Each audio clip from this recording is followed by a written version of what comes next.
বনের মূল্যবান গাছ কেটে কাঠ করে বিক্রি করে চলেছেন বনদস্যুরা। রাজ্যের প্রায় সর্বত্রই এই পরিস্থিতি চলছে। তবে মাঝে মধ্যে বন দপ্তরের আধিকারিকেরা বনদস্যুদের পাকড়াও করতে সক্ষম হয়। গভীর রাতে অভিযান চালিয়ে প্রায় 20 ফুট কাঠ উদ্ধার করতে সক্ষম হয় বনকর্মীরা। একটি জায়গা থেকে অবৈধ চোরাই কাঠ উদ্ধার করল বনকর্মীরা। বনদস্যুদের হাত থেকে কোনোভাবেই রক্ষা পাচ্ছে না বনজ সম্পদ। প্রতিনিয়ত রাতের আঁধারে বনদস্যুরা বনের বিশাল আকার গাছ কেটে কাঠ তৈরি করে অবৈধভাবে বাজারে বিক্রি করে মোটা অর্থ হাতিয়ে নিচ্ছেন। এদিকে এই বনদস্যুদের প্রতিনিয়ত গ্রেপ্তার করতে চরিলাম বন দপ্তরের কর্মীরা অভিযান চালিয়ে যাচ্ছেন। বন দপ্তরের কর্মীরা বনজ সম্পদ রক্ষা করতে প্রতিনিয়ত এই বনদস্যুদের বিরুদ্ধে যুদ্ধ ঘোষণা করেছেন। বনদস্যুরা বনের গাছ কেটে কাঠ তৈরি করে চোরাই পথে বিক্রি করার পথে বুধবার গভীর রাতে বিশালগড় চন্দ্রনগর টিলা এলাকার পরিত্যক্ত জায়গা থেকে 20 ফুট চোরাই কাঠ উদ্ধার করেন। বনকর্মীদের আসার আগাম খবর পেয়ে বনদস্যুরা ঘটনাস্থল থেকে গাড়ি নিয়ে পালিয়ে যায়। পরবর্তী সময়ে সমস্ত অবৈধ চোরাই কাঠগুলি উদ্ধার করে চরিলাম বন দপ্তর অফিসে নিয়ে আসেন বনকর্মীরা।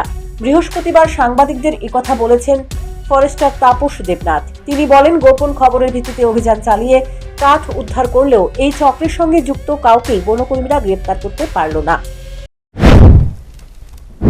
কালকে রাত্র অ্যাপ্রক্স অ্যারাউন্ড 12:40 দিকে আমার কাছে একটা খবর আছে, ইনফরমেশন আছে যে সইমা সেগুনে নাড়াওড়া টিলা একটা মাঠের মধ্যে কবর খোলা যাওয়ার একটু আগে আর কি, মাঠের মধ্যে জঙ্গলের মধ্যে রাখা আছে। তো প্রায় 15-20 ফুট মাল হইব।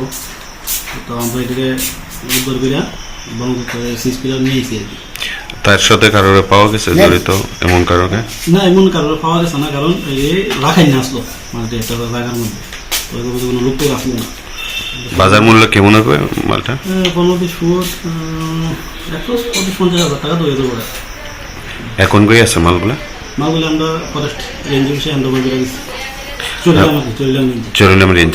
আপনি কি দায়িত্বে আছেন অফিসে? আমি একটু এফিউজন পূজাতে আছি। নাম? তাপস দেবনাথ, ফরেস্টার।